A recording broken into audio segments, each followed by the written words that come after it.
Hey, what's up, everybody? Welcome to another episode of Shape the Podcast. I hope you've all had a great 2 weeks. Um, man, the year has flown by. Like, can you believe Christmas is almost here? It'll be here like next week, which is crazy. So tonight, man, I have a great podcast lined up. Couple of exciting things are in the works. But my first guest tonight, because I have multiple guests. I'm going to have on Mr. Ryan Goldberg. Ryan is a part of the breeding community, but he is also the organizer of a nice charity called the Campfire Fund for Men's Mental Health. Um, and what that does is they help bring awareness and help raise money for men's mental health. They also work with licensed therapists and also help offset the cost of any type of therapy that anybody has to go through. So I'm gonna bring him on, and he's gonna talk about his story and also why he started the Campfire Fund for Men's Mental Health. And then later on, towards the end of the podcast, I'm gonna bring on the guys from Lucky Boy, Doc and Original J, and we're gonna talk about something that Ryan is involved in. So that is the show for tonight. So without further ado, let's bring on Ryan Goldberg. What's going on, sir? Welcome to the show. Hey, Kyle. It's great to be here. How are you? Man, I'm good. Like I said earlier, I'm glad that we finally get to talk about this and bring light to a subject that needs to be talked about. Yep. But I'm just meeting you, and I know there's a lot of people out there that don't know who you are. So why don't you go ahead and introduce yourself to the guests? All right. So like Kyle said, my name's Ryan Goldberg. I live down in Florida. Grew up here in the northern panhandle. I have a small beard company called Innuendo Beard Company. I got a great team of guys representing the product. A bunch of great friends down here. And just been living a good life and trying to have fun and do things the right way, But by the way, I would not say that the Innuendo Beard Company is small. Okay, I was at the Great American Beard Mustache Championships in Detroit, right? And they represent it big. We had the whole team there. Everybody did well. Yeah. A lot of places. Were you there? I was working the booth and competed. I'm surprised I did not recognize you. Yeah, I had on a flower suit. I took first in my category. Awesome. Yeah, that was a great show. I think I rolled in like 15th in my category. It was a rough day. But the guys, man, the guys in that company, the guys you have that represent, they rolled in deep. Yeah, we got some stone cold killers, man. They're great guys. They got some great mustaches, got some great beards. Yeah. I love them. They're all really good dudes, and we got some older guys, we got some younger guys, and honestly, one of the best parts about it is mentoring some of these younger guys that are in their 20s and helping them get through some really tough times in life. We got some right now that are just having a rough time, and we have a group chat. I get phone calls, I get texts, talk to them, and they're great humans, and it makes me feel so good to be able to take some of what I've been through in my life and just help explain to them how to handle things, how to do it with class and style, and not to get upset, and just not turn into somebody that's angry all the time. Yeah. Because being angry all the time really doesn't help, especially one's mental health. So let's get into that, man. Let's get into your story. Sure. Besides you being the owner of Innuendo Beard Company, right on. Let's talk a little bit about you. It's about me as a person. So I don't know where to start, but my background is we have no time limit, so you cool. Start wherever you want to. So my background is I'm a physicist. I've been working for the government or for private industry for the last 30 years. I specialize in electromagnetism, so optics, RF, antennas, electronic warfare, stuff like that. And it's one of those things that I love what I do. And it's something to me that didn't take a lot of effort in school. It just kind of clicked. I wasn't good at English. I was good at math and science, and I've made a great life. I've been able to travel the world, working on radar systems, and it's just been fantastic. I have 3 kids. My oldest is 23, and she is at law school at University of Arizona in Tucson. My 21-year-old daughter is doing pre-law at the college here in Pensacola at University of West Florida, and my son is 19, and he just graduated high school, and he's doing tech school locally, doing HVAC, and they're all doing great in life. They're crushing it, and really proud of them. They come from a broken home. I've been divorced for about 14 years, and the kids have really done well. Both their parents are very happy in our lives, and I think that really impacts how they are mentally and socially. So I'm a big believer in not treating my children like children. I always treat them like little adults, give them responsibility, talk to them like adults. Yeah. Don't lie to them, don't make stuff up. And I always told them, no questions out of bounds. If you ask me a question and I feel like it's not something I want to talk about with you, I'll tell you we got to talk about that later. But yeah. But other than that, like whatever they ask, we'll have that conversation. And so between their mother and I think we've raised 3 really great kids, and now young adults. So that's amazing, because you don't hear of, most divorces end up pretty bad. A lot of them do.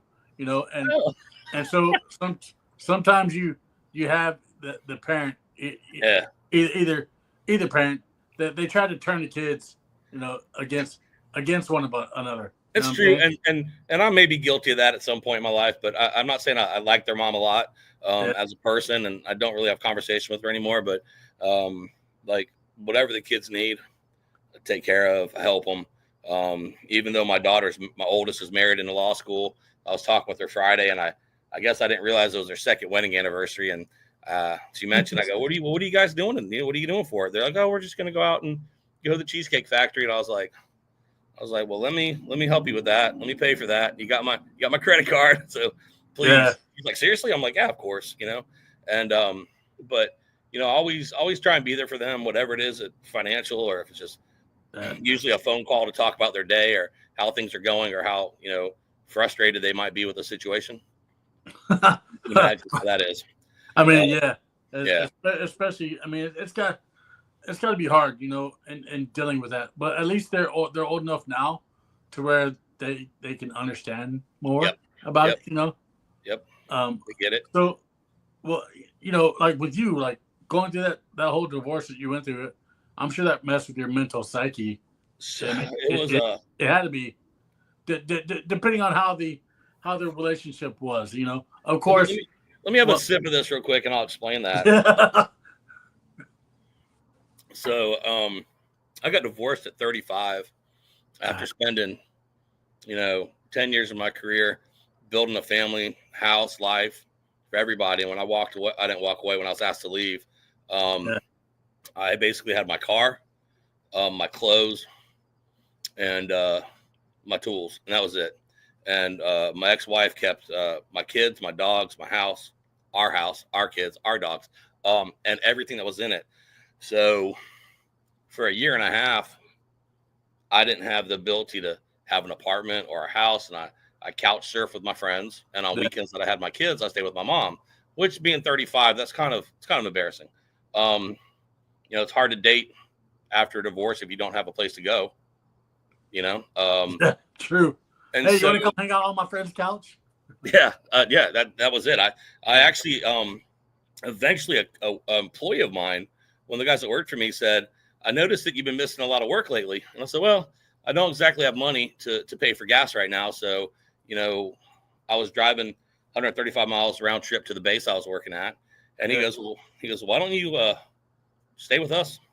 Because we're only 20 minutes from here, and you can stay in the cabin on the property. You stay there when you hunt. You can stay there anytime you want. So eventually I just started staying at my buddy's cabin Monday, Tuesday, Wednesday nights, Thursday night, I'd go back home, play poker with my buddies, sleep on one of their couches, and Friday I was off. So that's how I survived for about a year. And eventually I got a job offer out in Arizona, and with a sizable raise, and went out there. And one of the things I learned, which has been really key for me, and it's something I try to express to a lot of my friends, especially some of the younger guys, is I spent a year in Yuma, Arizona, where I didn't know anybody.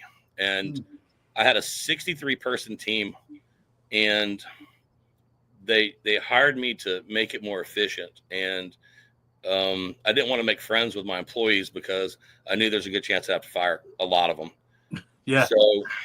So there are really only 2 people that I really became friends with out there. So for that year, I spent a lot of time alone. There's a lot of bourbon, a lot of Pandora, and a lot of wrenching on motorcycles and FJs. And there you go. I learned that if I couldn't be happy by myself, I'd never be happy in a relationship. That's true. So it hit home probably 6-7 months in. I was supposed to go to a motorcycle rally with a friend of mine, and she canceled. And I was like, well, I'm not driving all the way to Sedona by myself. And I was like, you know what? That's bullshit. Let's go. And I hopped on the bike and went from Yuma up to Sedona, had the best weekend, met the greatest people, and realized that I don't have to have somebody by my side. I need to do it by myself. Yeah. I need to be able to be happy with me, be happy with my hobbies, with just who I am as a person, so that I can be happy in life and be happy with other people. And that really just, it was a game changer. And yeah, that's something that it's hard to think about, but it's also like when it happens, you're like, well, okay, I can do this. Like it took me, exactly. it took me. Let's see, me and my wife are going on. Well, we just celebrated our 3rd year anniversary in October. Congratulations! But man. It took me 42 years to find the woman I wanted to be with, but also I was getting in relationship after relationship because I didn't want to do it on my own. And then finally, before I met my wife, my last dating relationship, I was like, I can do this on my own. Albeit it was for a very short period of time, because then I found the woman who I'm going to be with for the rest of my life. That's awesome. But it's good to recognize sometimes that sometimes things in our lives, whether it be people, places, things, sometimes those things become toxic, and we don't we don't need those things. Yeah, you got to know when to punch out of those situations. Yeah, you got to eject and get moving. So that had to be. Yeah, so I mean that was a really big step for you to acknowledge that. You know what I'm saying? Yeah, it is, and one of the things I've learned is, and I'm not saying it's the right mentality to have, but my mentality over the last 14 years has been my level of happiness is here when I'm single or solo. My level of happiness is here. If I'm going to be in a relationship with somebody, like together, we got to keep it here. Yeah, they have to match it. Yeah. On average, we got to match it or come up a little bit, right? Yeah. Every time there's going to be drama. It's going to come down a little bit. There's going to be tough times, but on average, I got to maintain. And if I'm in a relationship with somebody and we can't maintain that happiness, I just can't. I can't do it. Yeah. I got to go. And it's just who I've become.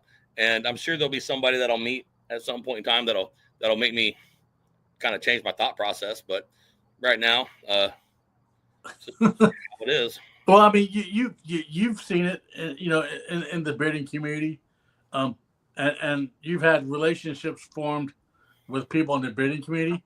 A lot of people think that you have to have a relationship, right? But like, or you have to have a family, But I can tell you right now that I have stronger relationships with people in the breeding community than I do my own family. Well, that's one of the things that we don't learn until later in life, and I've explained this to a couple of the guys on our team because I've helped them through some situations. And one of the things is the family you're born into is a family you're born into. Yep.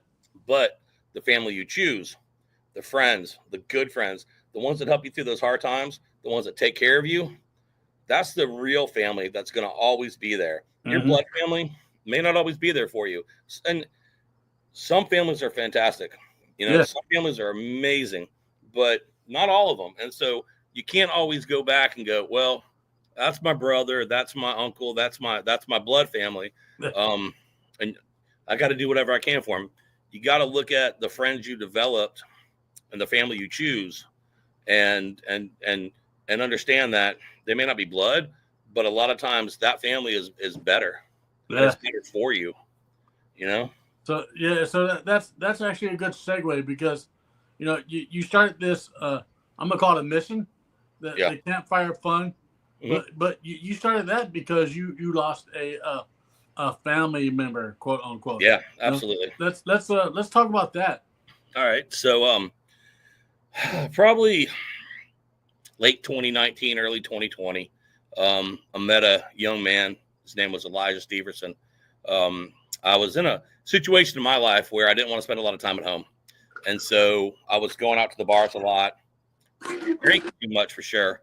And I was at a open mic night that my friend Ed Adams was hosting. And this kid gets up there and sings a song, and he's got such an amazing voice. And I was like, he was this amazing singer and guitar player. And, I offered him, let me buy you a drink. Let's have a chat. And he goes, man, I don't drink anymore. I've had some problems with alcohol. And he was 22, I think, at the time. So, I was like, wow. But we got to talking, and eventually became friends. His girlfriend hated me at the time, which now she's like my sister. But anyway, so Elijah and I got to be really good friends. He'd come over, we'd cook dinner, we'd sit out back. He'd play music, we'd smoke cigars and drink scotch. And just always had a good time. Great guy. And in November of 21, the week before he was supposed to get married, he took his own life. And very, very difficult situation for me and my friend group at that time, and a lot of musicians in there. And it was really hard. It was really hard on all of us. And I had seen him. It happened on a Monday. I saw him the Saturday before. We had a birthday party at my house for a friend. He was over here the Friday before and the Friday before that. And he had called me, the Friday before, and said, I've had a really bad day. Can I come over and we can talk? Absolutely. And we sat outside for about 3 hours talking and, drinking scotch and having a cigar. And then the next Friday I'd had a really bad day, and I called him and he came over and we did the same thing. And he played me a song that he had written. And it was basically about holding on for one more week and about suicide. And I was like, man, like, do we need to talk about this? And he's like, no. I'm like, are you sure? He's like, no, I'm good. He's like, I'm an artist. I'm like, I know you're an artist, but like all that comes from somewhere. So if you feel that you want to have a conversation, like, I got time. Oh no, I'm good. And maybe that was kind of his conversation. Maybe it was. And that Saturday, the next day, he played the song again, and he left the party real early, which, it had been a long week. I didn't really put a lot of stock in that, but Monday, he took his own life. And the bachelor party was supposed to be at my house Wednesday, and everybody was in town, so we just turned it into kind of a memorial. And while we were sitting here talking and crying, I said, we always have these parties at my house. I called them Sing for Your Supper, where all my friends that played music would come and play music, and I would cook. I was like, let's do that, but let's do it big. Let's find a venue downtown. Let's do it real big. And let's get everybody locally that loved Elijah, loved his music, to come and, just heal. And so all the musicians over here agreed to it, and we started planning. And in December, we got a venue, and it was going to be in April. And in February, I had this brilliant idea. Can we raise money and maybe do a raffle? I can get some local businesses to donate. Let's do a raffle. Let's raise money. Let's see if we can put some people in therapy, help some people out. And the 4 folks that were helping me plan were like, that's a great idea. Let's make it happen. So that's what we did. And We had a event in April. It was on a Sunday. Very short notice. We had about 600 people show up. We had 8 bands. We raised $7,000. Man, that's And awesome. yeah, I'd grabbed websites. We decided to call it the Campfire Fund because Elijah had this song called Campfire that he had written and would sing. And it was about after high school, he had gone hiking in the Southwest, and he was on his last day of this hike and get ready to head back to the truck. And it was evening, he had a fire going. And he said, this guy just came out of the darkness, had a half a bottle of water with him, looked emaciated, and just said, hey, can I sit down and share your campfire? Elijah was like, yeah, of course. And the guy said, I see you got the little backpack guitar. If I play you a song, will you share some of your food with me? And Elijah says, yeah, absolutely. And so the guy played him a song, and he turned that experience into this song called Campfire. And one of the chorus on it is, if the good die young, why am I still here? And another kind of pointed remark in his existence about where his thought process was. And so after this event, I got with my accountant and set up a 501c3, got all the paperwork done, got all it into IRS, got approved, got our incorporation done. So we're incorporated in the state of Florida as the Campfire Fund of Florida. And you'll see us online on Facebook as the Campfire Fund for Men's Mental Health. Instagram is the Campfire Fund. Our websites are, the campfirefund.com.org, campfirefundoflorida.com.org. You can find us wherever. But, we immediately started getting phone calls that Monday to get people in therapy. And we have currently 3 therapists we work with. It's a super easy process. If you think you need something, you can email us. You can go directly to our therapist. And we start people off with 6 sessions to get them in and get them started, see what they need. And our therapist will come back to us and say, hey, patient A needs a little more. Hey, patient B is good. We're done. Yeah. This patient needs this patient needs that. And, we just take care of them. So we're in the middle part of the 3rd year. We've put about 65 people through therapy. We started with men. We started doing juveniles because, according to our therapist, if insurance is going to cover this kind of therapy, there needs to be a diagnosis. Yep. And because we were kind of in the midst of COVID and these kids have been out of school and away from their friends, I couldn't fathom these kids getting a diagnosis that might follow them the rest of their lives. Yeah.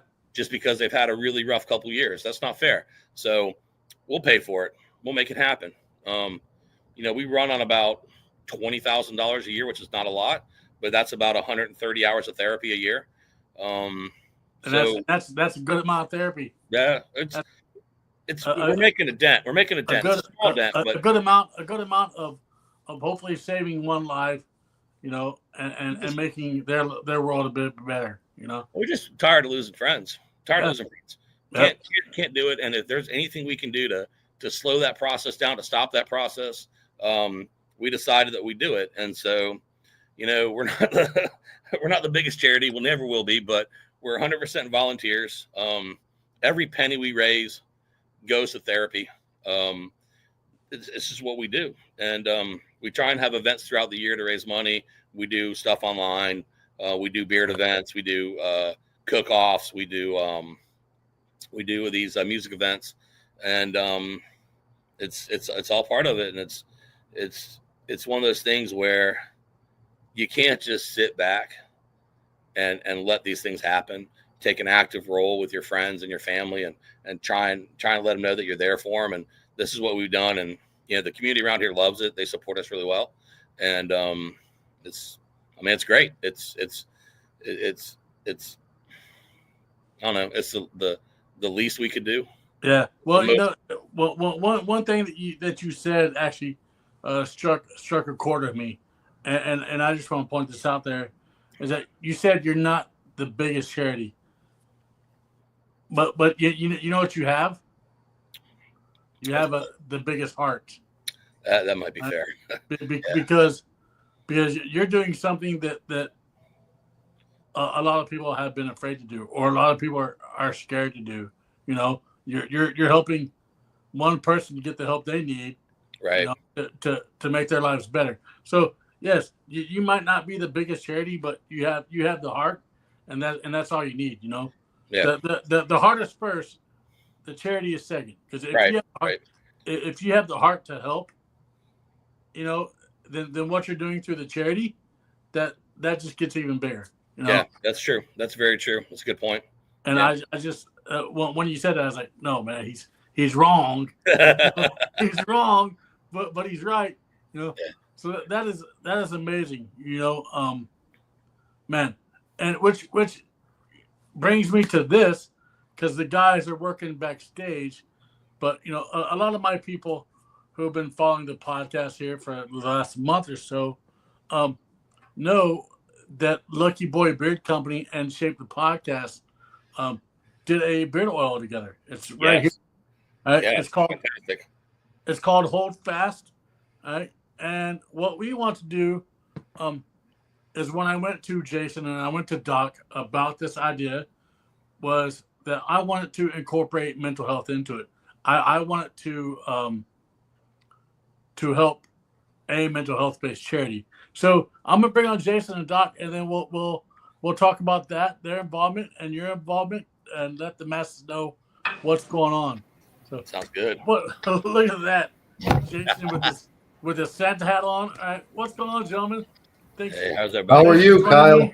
How you guys doing? Fantastic. Good, bro. I like the festiveness. I like it. It's amazing. Yeah. So you know, I want to bring you guys on because of something that we're doing. You know, like I said, Hold Fast, and since I have Ryan here, you know, let's just tell the masses about what we have going on with Ryan and the Campfire Fund. Well, let me start by saying I had a long talk with Ryan when we went down this path with him a couple weeks ago, and then I reported back to you, Doc and Kyle. Did we make the right choice with this guy or what? Man, yeah, I tell you, I appreciate that.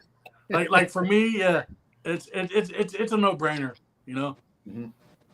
Well, Ryan, this is the first time, other than a brief sketch of your project, it's the first time I've got to meet you and hear your story. I knew so little about you, I didn't even know you had a beard company. But your background and how you got to where you are with the Campfire Project, what an amazing story. I was hanging on the edge of my seat listening to you tell it, and I'm really happy that, you know, we're doing our tiny little part to support your charity.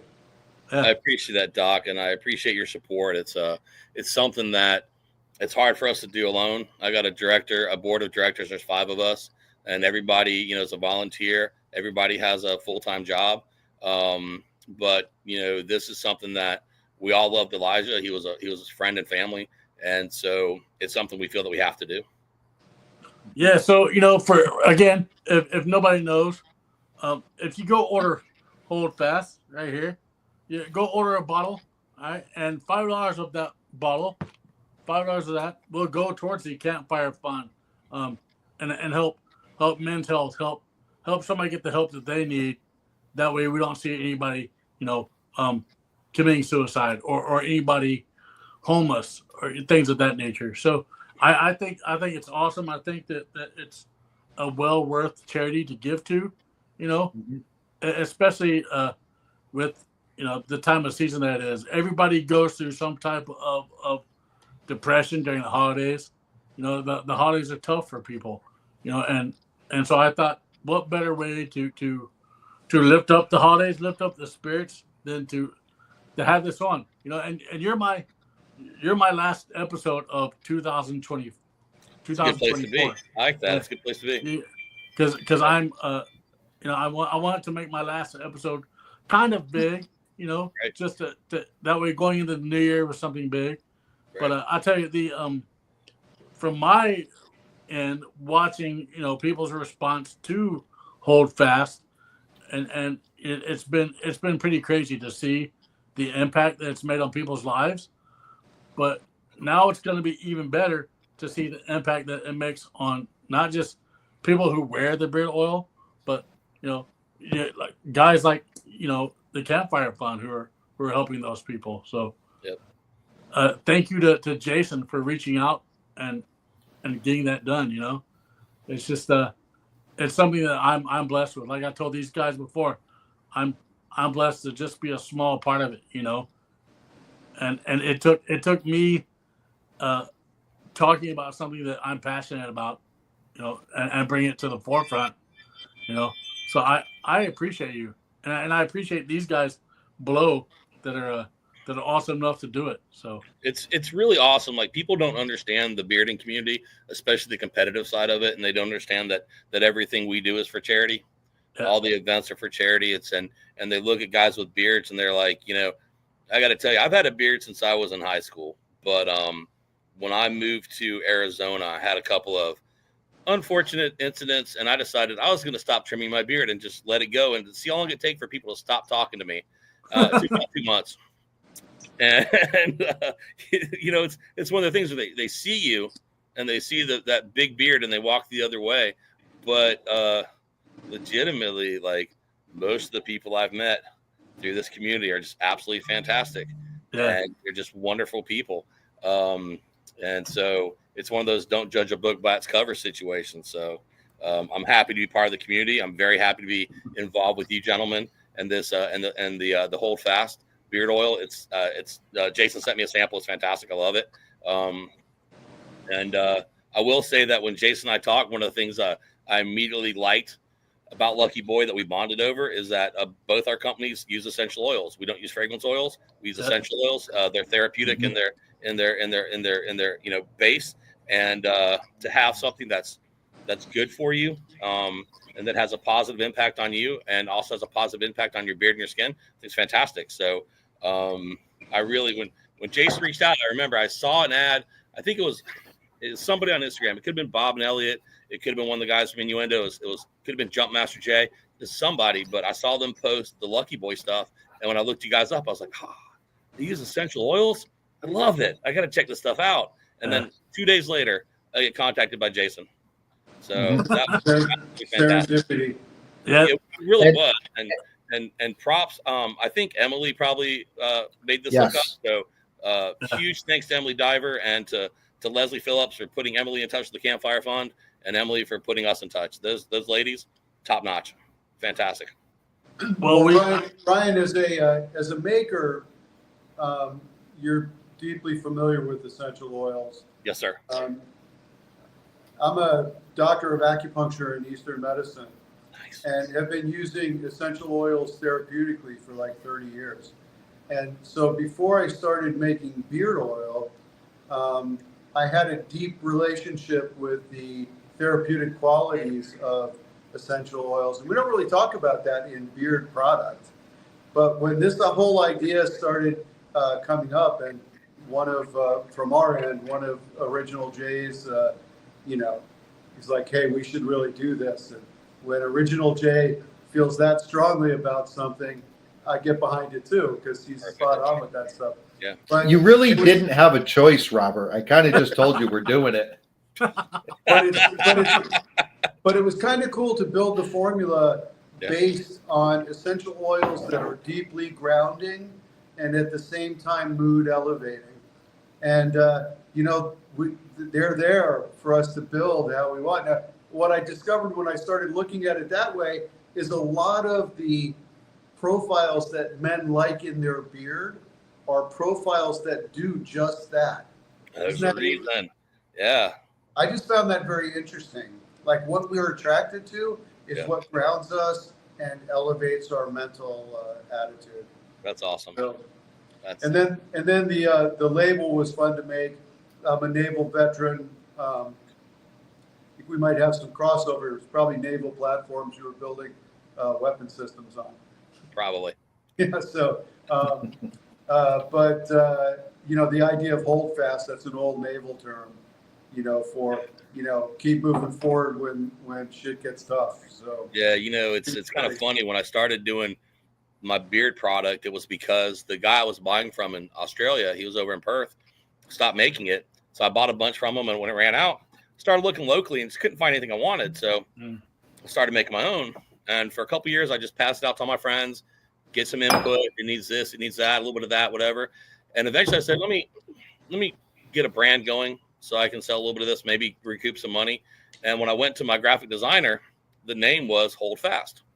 And Get out of here. no, it was Hold Fast. And the image I wanted was a mustache, and I wanted the mustache to spell out Hold Fast. You know? Oh, that's cool. That's cool. And he couldn't really process that. Gave me a bunch of, like a dozen different options, and I didn't like any of them. And so by the time I found another graphic designer that could do something for me, somebody else had taken the name as a beard product, which they may or may not still be in business. I don't know. But I didn't know what I wanted, but I'd come up with the scent, and the girl I was seeing at the time, when she smelled it, she said, "That'll flood my basement." And I just I was like, well, I think I found the name for the company. We're going to call it Innuendo Beard Company. And all our products are going to have a slightly, innuendo name to them. So that's how that happened. And, I'm happy with it. It's fun. And the bearding community seems to really enjoy that kind of wordplay. So, but yeah, I love the Hold Fast name. I love the design on the bottle. I love what you guys are doing. So it's fantastic. I'm really happy to be a part of it. Man, we're happy to be a part of Campfire. Totally got to be a small part of it, and hopefully a bigger part of it, Hopefully. Yep. I would like to get Shape involved with that more, not just through the beard oil, but maybe as a resource, Perfect. But yeah, man, I mean, what a way to end the 2024 podcast season of Shape. I'm not going to keep anybody much longer, but I do like to wrap up my show by asking each of my guests. And since there are 3 of you on here, I'm going to ask you all the same question. If there's anything that you can just tell somebody who's going through the crap, who's dealing with shit, let's put it that way. If there's anything that you can say to somebody right now who might need to hear it, what's something that positive that you can say to somebody? Whoever wants to start can. Well, I guess the first thing I would say is it will be better. Yep. Yeah. That's fair. It's temporary. It's always temporary. Mm-hmm. And, like we talked about before, like you can find happiness on the inside, and you can find it. You don't need anyone to bring that to you. You can bring it to yourself. And what you're going through right now is temporary. It will get better. And you may not think your friends are there for you, but they are. And most of them are just I would say a phone call, but I think these days it's a text away. Yeah. Mm-hmm. Yeah. Well, what about you, Robert? You're down there being nice and quiet. What do you have to say on that aspect? Yeah, life is hard, and what I've discovered clinically is that it's hard no matter what social strata you're occupying, no matter what financial strengths or situations you're in, that may to other people look like you should be all right, you're on top of the world. Depression is insidious, and it affects literally everybody. Yeah. And if you can find your way to speak to somebody, they're probably going to be able to relate to you, and in relating, support you. So reach out. Reach out. Most definitely. That's a good way, especially like anybody out there. Like I always tell at the end of my podcast, if you're going through something and you don't know that anybody will listen, all you have to do is reach out, because you never know. You never know until you try, right? And that's the thing. If we don't reach out, then who are we to say that nobody's gonna listen to what we have to say? Mm-hmm. So again, I thank you guys for being a part of my last episode of 2024. I'm gonna kick you all to the back, but then I'll be with you here shortly. Just do a little wrap up. But I appreciate you guys. Ryan, thank you so much, man, for not only what you do in the bearding community, but what you're doing to help those with mental health. I appreciate it. Yeah, you're welcome, Kyle and Jason and Doc. It's great to meet you guys, and I appreciate you bringing me into this project and helping us out. Like I said, it's a heavy lift. We can't do it alone, and this is twice this month that somebody that I don't even know has come and said, "Hey, let's raise money for the Campfire Fund," and it's the best feeling in the world when people. The association there's no association besides the bearding community, right? And y'all have come in. Emily came in and said, "Let's do something. Let's raise some money. Let's change some lives." And you have no idea how important that is to me. It's amazing. Thank you so much. That's what it's all about. Changing one life at a time. One at a time. That's all we can do. All right, well, guys, let me kick out of the back. Great meeting you, Ryan. Great meeting all of y'all. Thank you guys very much.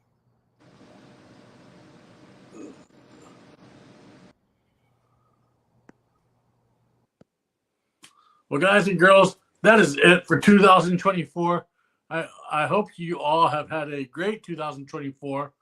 And if you haven't, I hope you all have a great 2025. Merry Christmas to all of you. Happy New Year. Spend it with people that you like. Hell, spend it with people that you don't like, because some of the people that you don't like might like you spending time with them. Just saying, But anyways, that is it. I will see you all after the new year. I believe that will be January the 6th will be my next episode, which happens to be the day after my son's 8th birthday. So I'll just say a quick happy birthday to him because his birthday is in January. Liam, I love you. Happy birthday.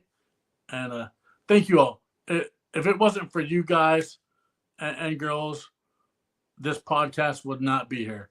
I mean that. Oh, yeah. I'm going to end it before I get emotional.